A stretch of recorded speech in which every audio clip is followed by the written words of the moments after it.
सबसे पहले तो क्लास 12 सब्जेक्ट केमिस्ट्री में हम लोग यूनिट सेकंड स्टार्ट किए हैं जिसका नाम है बिलियन, और यह बोर्ड के लिए 7 नंबर का क्वेश्चन आएगा। इसको ध्यान देना है। इस लेसन में पहली हेडिंग पड़ेगी बिलियन। हेडिंग डाल लीजिएगा आप लोग, बिलियन सॉल्यूशन जिसको बोलते हैं। इसमें लिखिएगा भी विलेय और विलायक का समांगी मिश्रण विलयन कहलाता है। विलेय और विलायक का समांगी मिश्रण विलयन कहलाता है।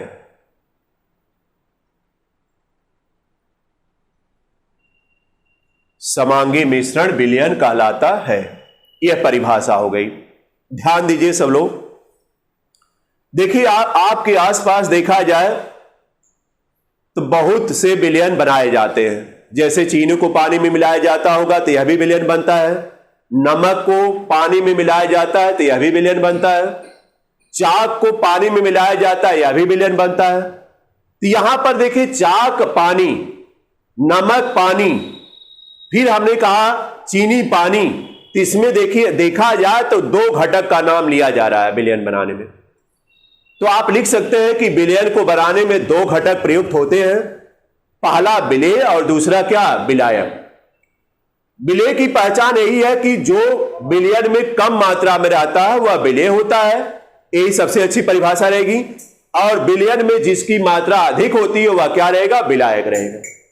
अगर आप केवल स्पेशल कह लीजिए कि ठोस विलेय होगा और जो जल होगा या द्रव होगा वह विलायक होगा, तो यह कहना अब गलत माना जाएगा। अब तक तो आप यह कहना सही मानते थे, लेकिन अब यह कहना गलत माना जाएगा, क्योंकि इसके बारे में आगे हम बता रहे हैं क्यों गलत माना जाएगा। तो समझ में आया होगा सबको। तो चलिए आप लोग लिखिएगा, विलयन के 2 घटक होते हैं। उसके आगे बढ़ाइए। विलयन के 2 घटक होते हैं। पहला नंबर विलेय, दूसरा विलायक।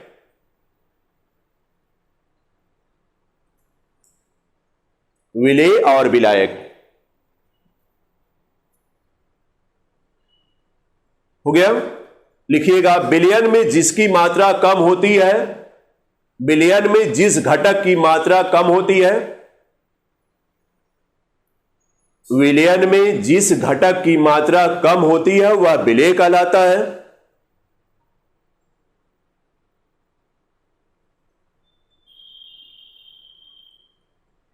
और जिस घटक की मात्रा अधिक होती है, और जिस घटक की मात्रा अधिक होती है वह विलायक कहलाता है। और जिस घटक की मात्रा अधिक होती है वह विलायक कहलाता है।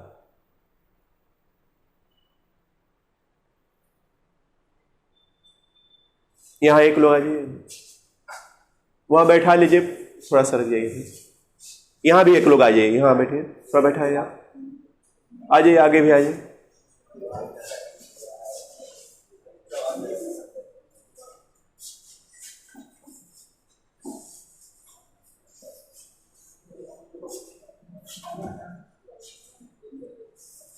इधर आ जाइए ना, यहां बैठिए, कह रहे हैं।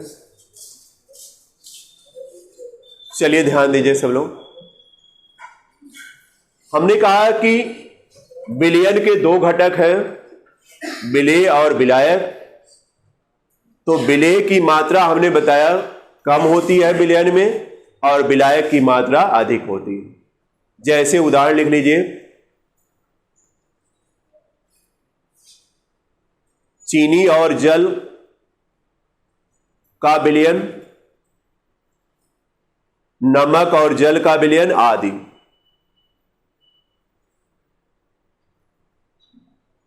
चीनी और जल का विलयन बनेगा, नमक और जल का विलयन भी बनता है। इसी तरह तमाम विलयन बनेंगे। तो यह सबको समझ में आ गया होगा। अब देखिए, जब हम सिलेबस पर चलेंगे, जो आप लोगों के सिलेबस में दिया है अब की बार, वह दिया है बिलियन के प्रकार। तो आप लोग भी हेडिंग डालिएगा बिलियन के प्रकार, बिलियन के प्रकार यानी टाइप्स ऑफ सॉल्यूशन। विलियन के प्रकार पर चलेंगे हम लोग। तो देखा जाए बिलियन हमने बताया कि 9 प्रकार के होते हैं। कितने प्रकार हैं? 9 प्रकार हैं। तो लिखिएगा बिलियन 9 प्रकार के होते हैं जो निम्नलिखित हैं। लिखिएगा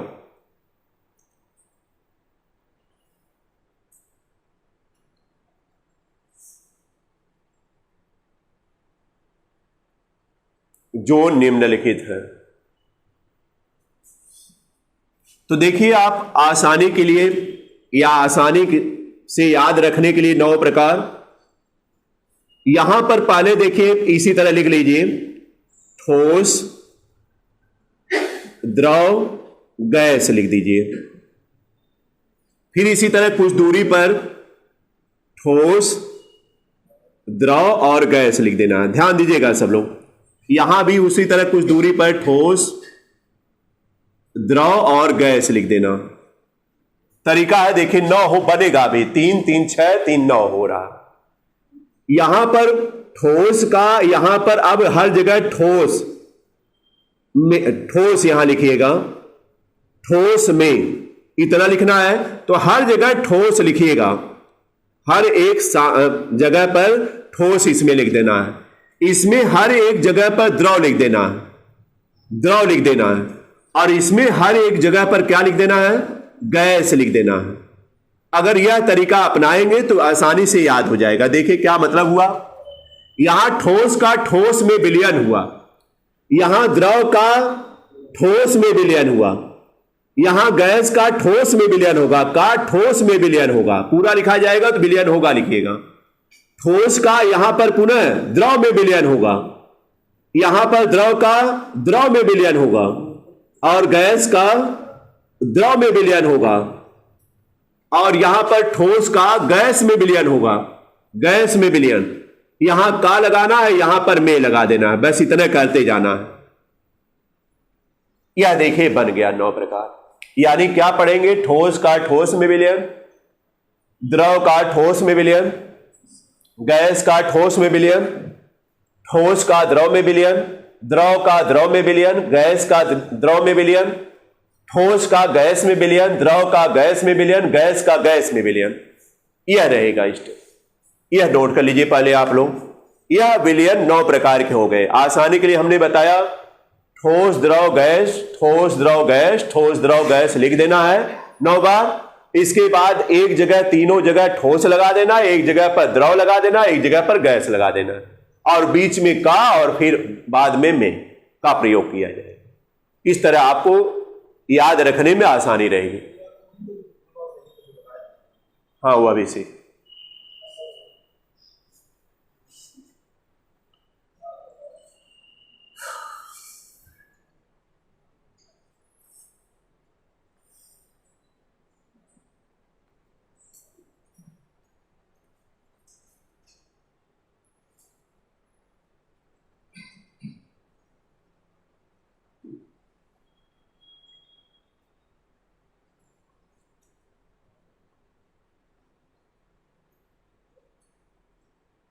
तो देखिए विलयन किसे कहते हैं इसके बारे में बता दिया गया, और विलयन कितने प्रकार के होते हैं इसके बारे में भी हो चुका। विलयन के प्रकार हमने बताया, या सिलेबस में आप लोगों के है।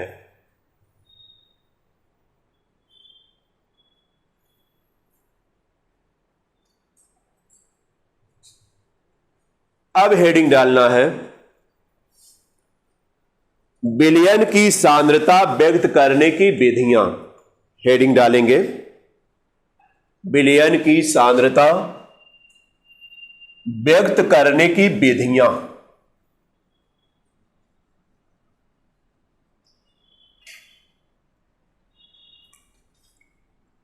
विलयन की सांद्रता व्यक्त करने की विधियां। विधियां, यह सिलेबस में दी हुई हेडिंग है कि विलयन की सांद्रता को कैसे व्यक्त करेंगे।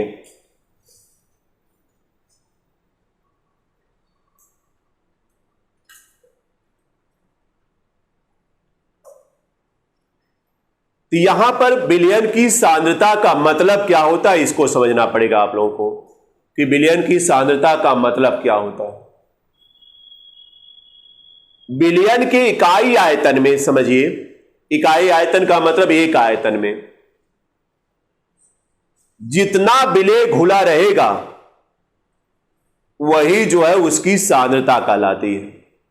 यानी विलयन के इकाई आयतन में उपस्थित अगर देखा जाए तो विलेय की मात्रा ही विलयन की क्या कहलाती है, सांद्रता कहलाती है।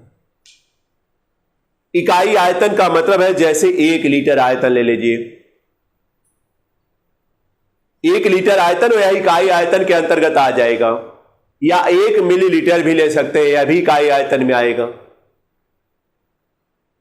कितना विलेय घुला है, जैसे आप लोग देखिए, हमने बताया चीनी और पानी का विलयन बनाते हैं तो पानी की कुछ ना कुछ मात्रा होती है जिसको लीटर से ज्यादा नापते हैं। हम लोग कहते हैं 1 लीटर पानी में हम 250 ग्राम चीनी घोले हैं या 100 ग्राम चीनी घोले हैं मान लीजिए, तो उसकी सांद्रता अगर देखा जाए तो 100 ग्राम प्रति लीटर होगी। क्या होगी?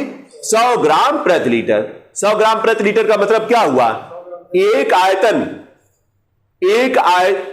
या 1 लीटर आयतन में 100 ग्राम चीनी घुली है, इसका मतलब यही होता है। अगर हम कहें, ध्यान सुनिएगा, कि किसी विलयन की सांद्रता 100 ग्राम प्रति लीटर है, तो इसका मतलब यही हुआ कि 1 लीटर विलयन में 100 ग्राम चीनी क्या है, घुली है, या विलेय जो है 100 ग्राम घुला हुआ है। तो लिखिएगा, चलिए, विलयन के इकाई आयतन में घुले, विलयन के इकाई आयतन में घुले विलेय की मात्रा, विलयन के इकाई आयतन में घुले विलेय की मात्रा विलयन की सांद्रता कहलाती है।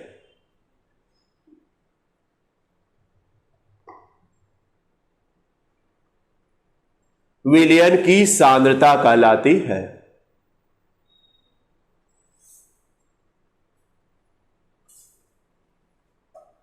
हो गया?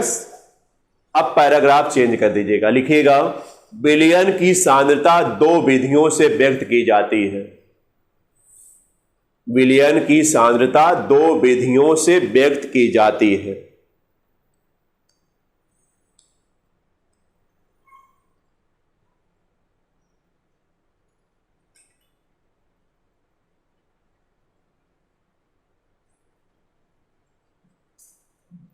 पहला स्टेप हेडिंग डालिएगा, भौतिक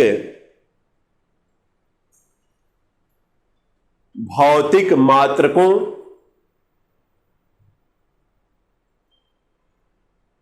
में सांद्रता व्यक्त करना। भौतिक मात्रकों में सांद्रता व्यक्त करना पहला स्टेप है। देखिए, 2 विधियां हैं, सीधा चलिए। भौतिक मात्रकों में सांद्रता व्यक्त करना, ध्यान दीजिएगा सब लोग। एक देखिए भौतिक मात्रकों में रहेगा, एक रासायनिक मात्रकों में रहेगा।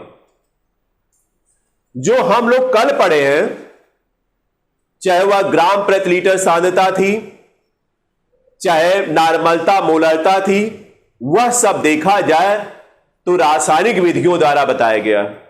भौतिक विधियों द्वारा यानी जिसको आप देख सकते हैं, समझिए, देख करके करेंगे वह भौतिक विधि आएगी।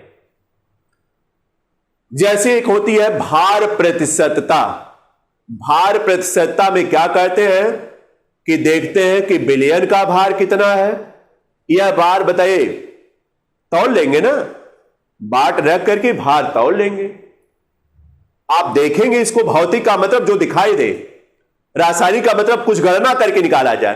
कैसे बताइए, कल तुल्यांकी भार गणना करके निकाला गया है, क्या उसको बाट से नाप कर निकालेंगे, क्या गणना करके निकाले? तो वह रासायनिक विधियां थी। यानी रासायनिक विधियां इसलिए हुई क्योंकि वह रसायन में HCl, H2SO4 या HNO3 मिला था। यहां पर भौतिक का मतलब है जो देखकर आप कहते हैं। आप देख लिए कि 5 किलोग्राम विलयन बना, वजन कर लिए 5 किलोग्राम विलयन है। अब देखेंगे विलेय कितना मिलाए थे, तो वह भी आपको पता रहेगा कि भाई इसमें जो है 2 किलोग्राम हम विलेय मिलाए थे। अब अगर भार प्रतिशतता पूछता है तो विलेय की मात्रा, विलेय का भार बटे विलयन का भार गुणे क्या होगा, 100। आप जानते हैं प्रतिशतता क्या निकलती, 100। यह भौतिक विधि हो गई। लेकिन यह बता रहे हैं कि भौतिक विधियां तो ज्यादा एग्जाम में नहीं पूछी जाती है, जानकारी के लिए बताना जरूरी था, तो 1-2 स्टेप हम इसमें लिखवा देते हैं। इसके बाद हम चलेंगे सीधा क्या, रासायनिक विधियों द्वारा। चूंकि रासायनिक विधियों से जो भी हेडिंग है और जो न्यूमेरिकल है वह बोर्ड में आने वाला रहेगा, तो उसको ध्यान देना है सब लोगों को। चलिए, तो क्या लिखिए, भौतिक विधियों ना लिखिएगा। विलयन की भार प्रतिशतता, विलयन की भार प्रतिशतता निकालने के लिए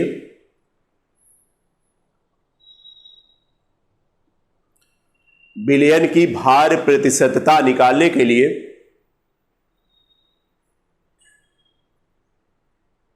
विलेय का ग्राम में भार,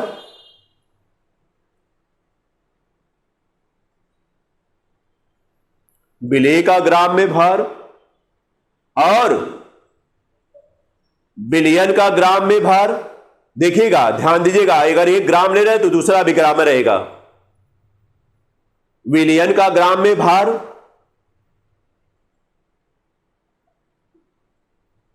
लिया जाता है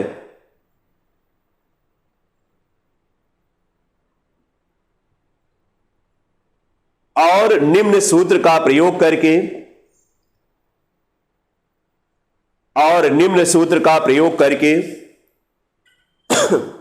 भार प्रतिशतता निकाली जाती है।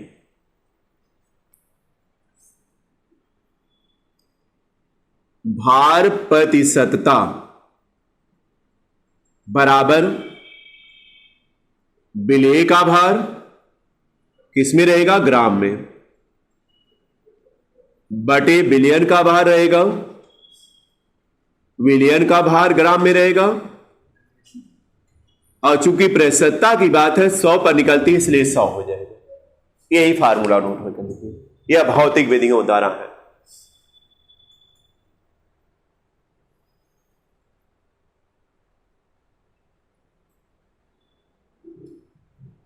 भार प्रतिशतता बराबर विलेय का भार ग्राम में रहेगा, विलयन का भार ग्राम में रहेगा, गुणे 100 हो जाएगा।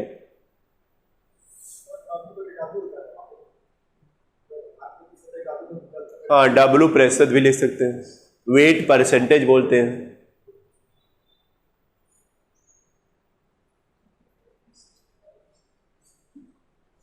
तो ये बताइए, सबको समझ में आ जाएगा ना। अगर भार प्रतिशतता पूछता है कि विलयन की भार प्रतिशतता बताइए, तो यह दोनों दिया रहेगा न्यूमेरिकल में। वैसे न्यूमेरिकल इस पर नहीं है, या कभी कभी एकाध मिल जाता है, तो वह निकालने के लिए सब लोग तैयार रहिए, निकल जाएगा। जैसे अगर मान लीजिए 10 ग्राम यह है और 100 ग्राम यह है, तो 10/100 गुणे 100 हो जाएगा, तो 100 से कट जाएगा, 10 आ जाएगा, 10% आ जाएगा, प्रतिशत में आएगा। इसको ध्यान रखिएगा। इसके लिखिएगा, इसके अतिरिक्त अन्य भौतिक यूनिट, जैसे यूनिट का मतलब मात्रक हुआ, अन्य भौतिक यूनिट जैसे आयतन प्रतिशतता, आयतन प्रतिशतता बताइए कैसे निकालेंगे आप लोग बताइए। आयतन प्रतिशतता में विलेय का आयतन ml में कहिए, बल्कि या लीटर में कहिएगा तो लीटर में करिएगा, बटे विलयन का आयतन लीटर में। अगर लीटर है लीटर, मिलीलीटर ले रहे मिलीलीटर लीजिएगा, अब गुणे क्या हो जाएगा, 100। इसी तरह यह भी आ जाएगा। क्या लिखे आप लोग, आयतन प्रतिशतता, नीचे लिखिए बराबर, फार्मूला लगा लीजिए, क्या करना है, आयतन प्रस्तुतता बराबर, नीचे लिखिए, बराबर की साइन लगाइए, बराबर लिखिए, फार्मूला उसका क्या होगा, विलेय का आयतन ब्रैकेट में लिखिएगा या में एल में, विलेय का आयतन या में एल में बटे विलयन का आयतन या में एल में, अब गुणे 100 हो जाएगा ऊपर। इसी हिसाब से देखिए, भार प्रस्तुतता थी, वह आयतन प्रस्तुतता हो जाएगी। तो बताइए, भौतिक विधियां तो समझ में आ गई ना। यह आयतन चाहे भार आप आंख से देखकर इसको नापेंगे, इसमें कोई कैलकुलेशन करना है क्या, नहीं। कैलकुलेशन हाँ, इसको तोड़ने में गुणा भाग तो करना पड़ेगा, लेकिन जो मात्रा का आकलन करना है वह मात्रा तो आपके सामने रहेगी, मिलीलीटर या लीटर या किलोग्राम, ग्राम, यह सब आपके सामने होगी, इसलिए यह भौतिक हो गया रूप में व्यक्त करना। अब दूसरा नंबर हेडिंग डालेगा रासायनिक यूनिटों में, हेडिंग डालेगा रासायनिक यूनिटों में विलयन की सांद्रता व्यक्त करना, रासायनिक यूनिटों में विलयन की सांद्रता व्यक्त करना।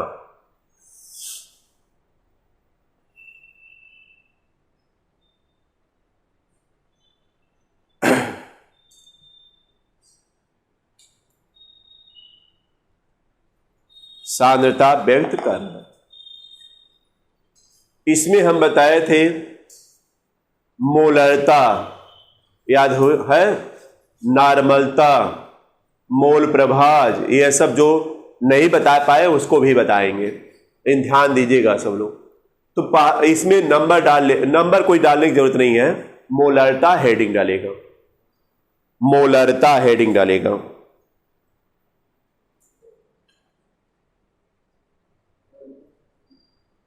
मोलैरिटी इसको बोलेंगे। बोलिए, फार्मूला के बेस पर हमने कहा परिभाषा बनानी है, तो बताइए मोलरता बराबर, पहले फार्मूला हम लिखेंगे, मोलरता बराबर क्या होती है, विलेय के मोलों की संख्या, विलेय के मोलों की संख्या बटे विलयन, विलयन का आयतन किसमें रहेगा, लीटर में रहेगा। यही सावधान रहेगा, लीटर में रहेगा, क्योंकि जो आयतन देगा वह ml में देगा, तो लीटर में बदलने के लिए हमने बताया है कि 1000 से डिवाइड करिएगा, भाग करिएगा तो वह लीटर में बदल जाएगा। हमने यह भी बता दिया है कि विलेय के मोलों की संख्या कैसे निकाली जाएगी। विलेय के मोलों की संख्या की जगह पहले इसकी परिभाषा बना लेते हैं, तब इसको बढ़ाते हैं आगे। परिभाषा देखिए, विलयन की मोलरता यह है, विलयन की मोलरता अगर देखा जाए तो विलेय के मोलों की संख्या बटे विलयन के आयतन के बराबर है। तो आप यहां से परिभाषा बनाएंगे, नीचे वाला एक करिएगा, क्या करिएगा, नीचे वाला एक क्या लिखेंगे, विलयन के 1 लीटर में घुले, बोलिए है ना, इससे स्टार्ट होगा, विलयन के 1 लीटर में घुले विलेय के मोलों की संख्या को क्या कहते हैं, विलयन की मोलरता कहते हैं। यही परिभाषा बन जाएगी। तो नीचे परिभाषा जस्ट लिखिएगा, विलयन के 1 लीटर में घुले, विलयन के 1 लीटर में घुले, नीचे वाला एक करना है, विलयन के 1 लीटर में घुले विलेय के मोलों की संख्या को, विलेय के मोलों की संख्या को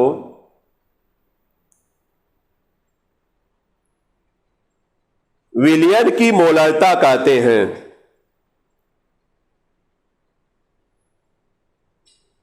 विलयन की मोलरता कहते हैं।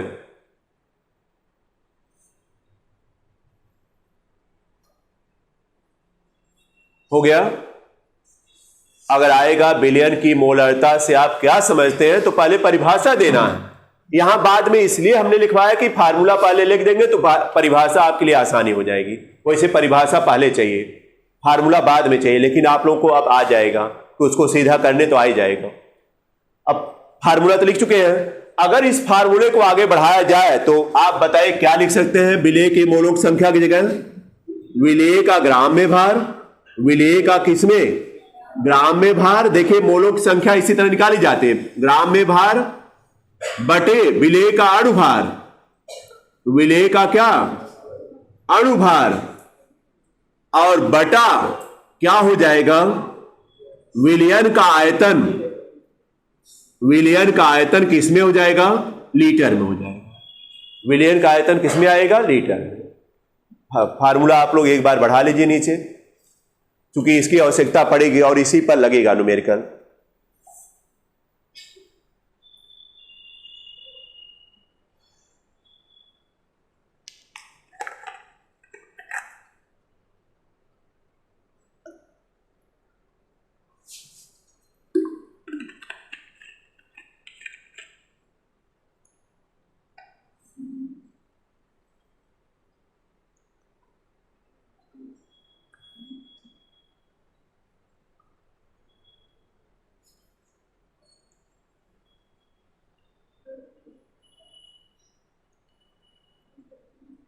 अब देखिए अगर मोलरता आप निकालेंगे तो मात्रक इसी से आएगा। देखिए मोल प्रति लीटर से दिखाया जाएगा, ऊपर मोल आएगा नीचे लीटर आएगा, तो मोल प्रति लीटर इसकी यूनिट आएगी, मात्रक आएगा। अब इस पर न्यूमेरिकल क्वेश्चन कैसे आएगा। अब आते हमने बताया कि आपको एक एक हेडिंग बताकर न्यूमेरिकल क्वेश्चन भी बताते चलेंगे कैसे आएगा। एक्सरसाइज रहेगी चाहे एग्जाम्पल रहेगा, सब आपके लिए अच्छा रहेगा। आपको अभ्यास करना है ज्यादा से ज्यादा। तो चलिए क्वेश्चन अब डालेगा, क्वेश्चन नंबर फर्स्ट, इस पर आधारित न्यूमेरिकल क्वेश्चन रहेगा। लिखिएगा सब लोग।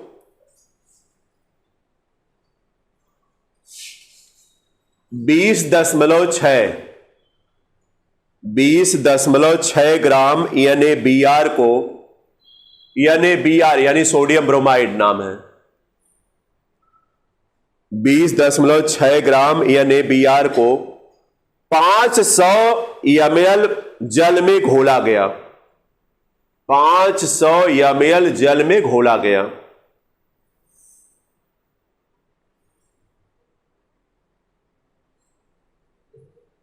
ml जल में घोला गया। प्राप्त विलयन की मोलरता क्या होगी, प्राप्त विलयन की मोलरता क्या होगी।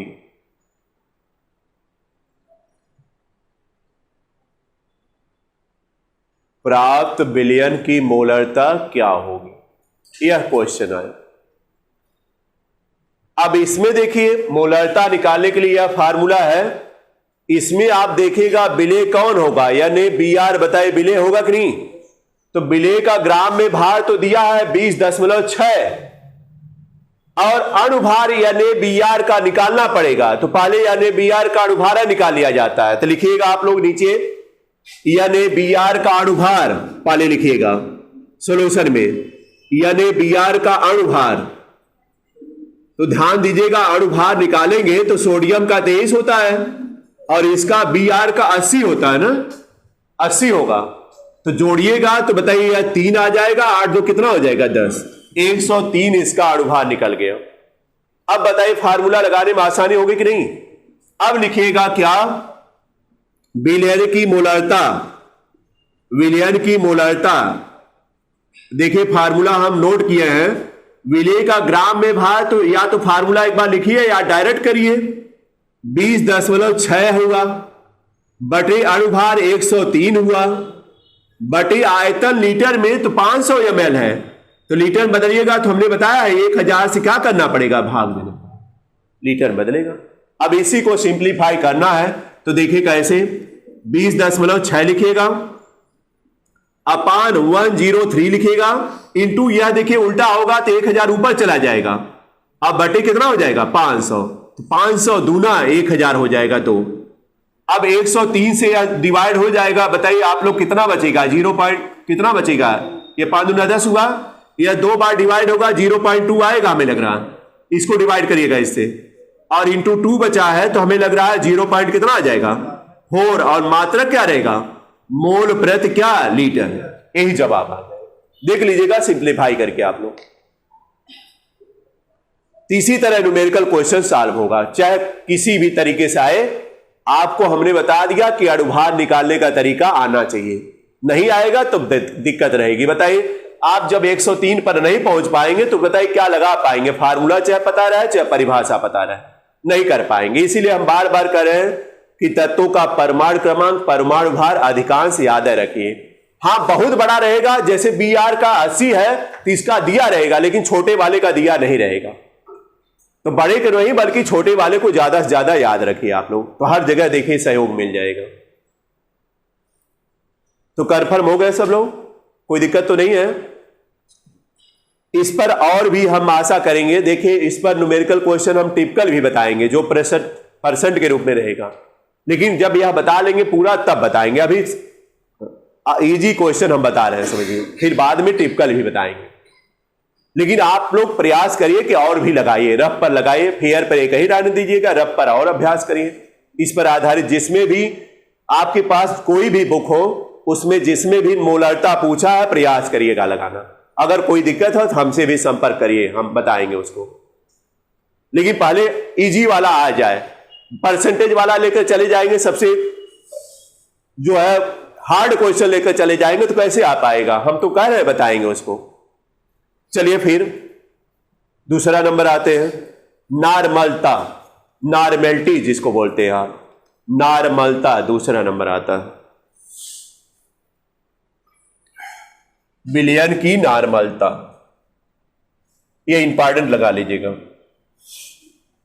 बोर्ड के लिए भी और कंपटीशन वगैरह के लिए भी इंपॉर्टेंट है, क्योंकि इसमें कई स्टेप होता है, सबको जानकारी नहीं हो पाती, इसीलिए वजह से जो है नहीं कर पाते हैं लोग, इसलिए कह रहे हैं इंपॉर्टेंट है।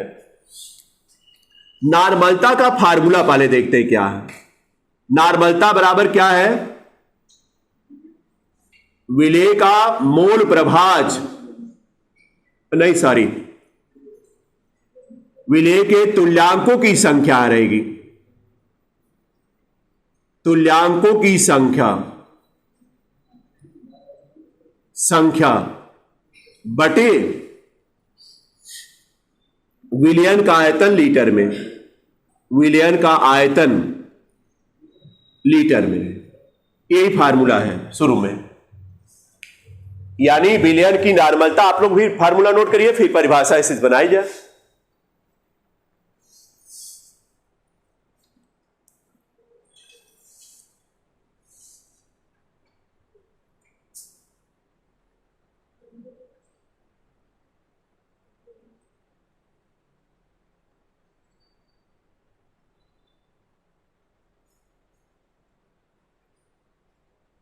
इस स्टेप को ध्यान दीजिएगा सब लोग।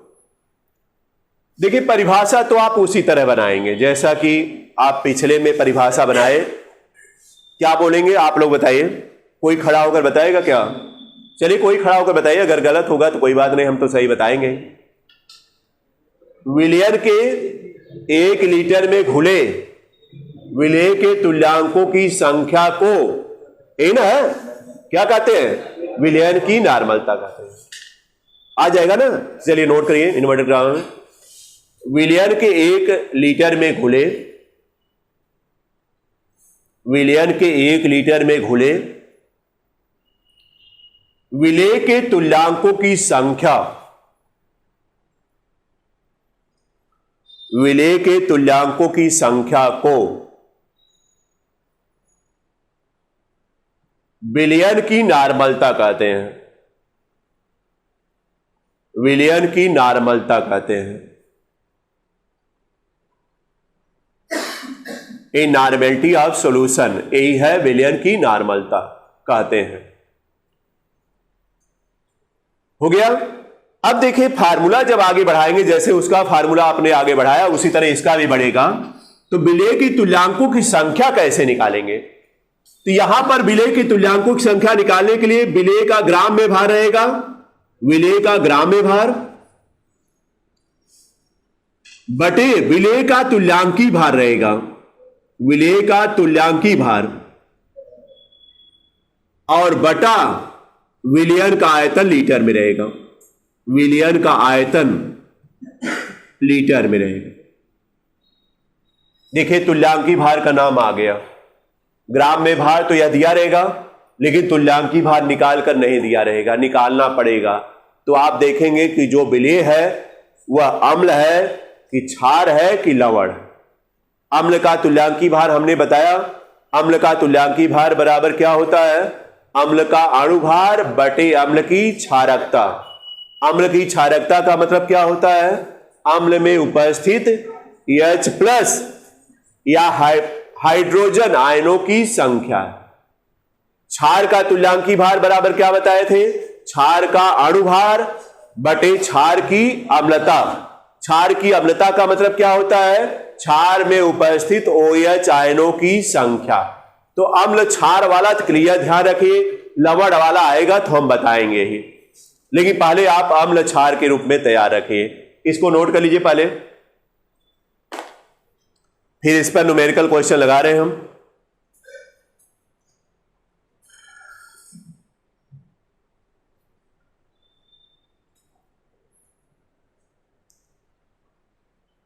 अब क्वेश्चन नंबर 2 लिखिए, जो कि नॉर्मलता पर आधारित रहेगा न्यूमेरिकल के लिए। फार्मूला नोट कर लीजिए पहले, और इसको जाकर के सबको समझना भी है अच्छे तरह से, ताकि जब कल हम पूछें तो वह जवाब देने के लिए तैयार रहिए, नहीं फिर आगे नहीं बढ़ पाएगा। चूंकि देखिए अभी आपका इजी चल रहा है, बिलियन 7 नंबर का क्वेश्चन हमने बता दिया, तो इसमें न्यूमेरिकल निश्चित है पूछा जाएगा, और न्यूमेरिकल इस पर आधारित रहेगा जो बता रहे हैं आज, और एक जो है लास्ट में रहेगा जो आपको क्वथनांक का उन्नयन और अवनमन थे तब बता रहे थे, लास्ट में उस पर भी आधारित रहेगा। तो इन्हीं दोनों में चांस रहता है, और अगर आप इतना कर ले जाते हैं तो कहीं भी कुछ मिस्टेक नहीं होगा, 7 नंबर का आप लोग कर ले जाएंगे। चूंकि न्यूमेरिकल स्वाभाविक है कि एक आएगा 2 नंबर के लिए, हो सकता है या 3 नंबर के लिए, और थियरी से पूछ लेगा। थियरी तो हम बता ही रहे हैं, तो बढ़ा जाएंगे। चलिए क्वेश्चन नंबर 2 रहेगा न्यूमेरिकल में, जो कि नॉर्मलता पर आधारित रहेगा। नोट करिएगा, 4 gram sodium hydroxide, sodium hydroxide का सूत्र मालूम होना चाहिए, NaOH। 4 ग्राम सोडियम हाइड्रोक्साइड को जल में घोलकर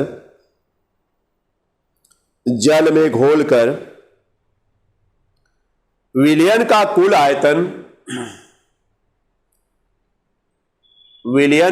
आयतन 250 ml कर दिया जाता है। विलयन का कुल आयतन 250 ml कर दिया जाता है। देखिए यहां भी आयतन ml में है, लीटर बदलना पड़ेगा, हमने बताया हर जगह ml में रहेगा। हो गया। विलयन की नॉर्मलता ज्ञात कीजिए, विलयन की नॉर्मलता ज्ञात कीजिए।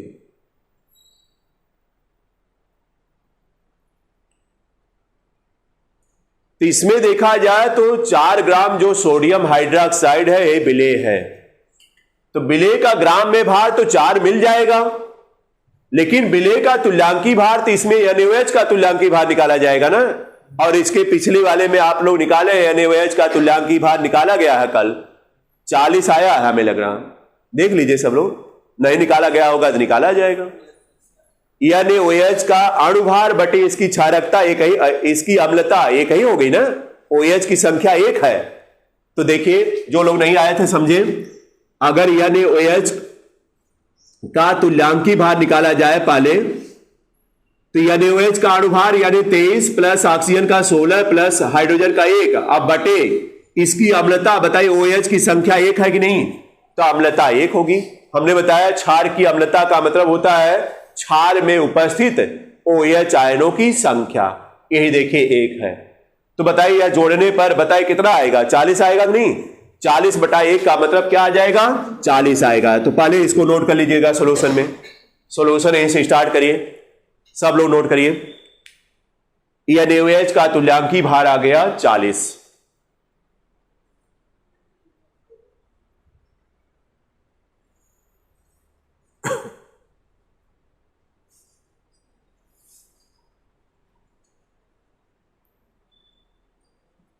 क्लियर हो गया।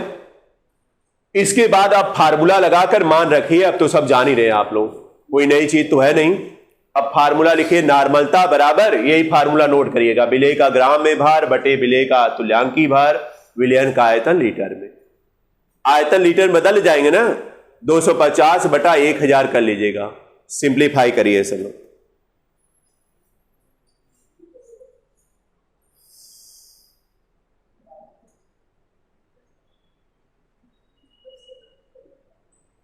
इसका मात्रक तुल्यांक प्रति लीटर आएगा, क्योंकि ऊपर तुल्यांक है नीचे लीटर है, तुल्यांक प्रति लीटर आएगा, सहजतम जवाब है। और इसका भी 0.4 आएगा, देख लीजिए सब लोग सिंप्लीफाई करके। 0.4 तुल्यांक प्रति लीटर आ गया ना। अब तो कोई दिक्कत नहीं रहनी चाहिए।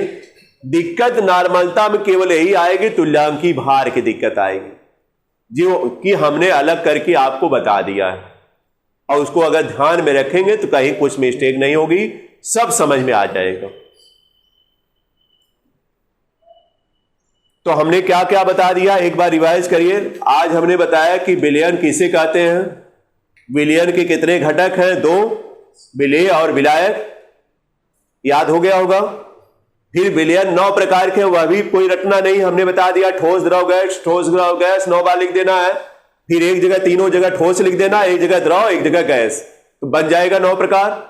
इसके बाद विलयन की सांद्रता जो व्यक्त करने की विधियां हैं, उसमें भौतिक विधियों के बारे में हमने बताया, तो कि भार प्रतिशतता, आयतन प्रतिशतता कैसे निकालेंगे। एक बात समझिएगा, यहां पर जो है विलयन का आयतन बार बार, जैसे हम अगर कहा जाए कि विलेय का आयतन 500 ml है, तो वही समझिए कि विलयन का भी आयतन रहेगा। चूंकि 500 ml में बताए 20.6 ग्राम अगर कोई चीज विलेय मिला रहे हैं, तो आयतन कितना बढ़ जाएगा, उसका कोई प्रभाव तो नहीं पड़ेगा आयतन पर। आयतन तो 500 रहेगा, या थोड़ा बहुत परिवर्तन होगा तो उसको नगण्य मान लिया जाता है। इसलिए ध्यान रखिएगा, न्यूमेरिकल में या सस्पेंशन में मत रहिएगा। न्यूमेरिकल में अगर विलायक का भार या विलायक का आयतन दिया है 500 ml, तो वही विलयन का भी आयतन रहेगा। उससे सस्पेंशन में मत पड़ जाइएगा कि यह तो विलायक का आयतन दिया, हमको विलयन का आयतन चाहिए। चूंकि जो विलेय मिलाएंगे बहुत कम मात्रा होती है, तो उसका कोई प्रभाव उस पर नहीं पड़ पाएगा, यानी विलयन का आयतन वही पड़ा रहेगा। तो आज इतना ही रहेगा, समझ गए सब लोग ना। फिर इसके बाद और भी विधियां हैं, जैसे मोललता, मोल प्रभाज, यह सब भी स्टेप है जो कि बताया जाएगा। आज इतना ही रहेगा, धन्यवाद।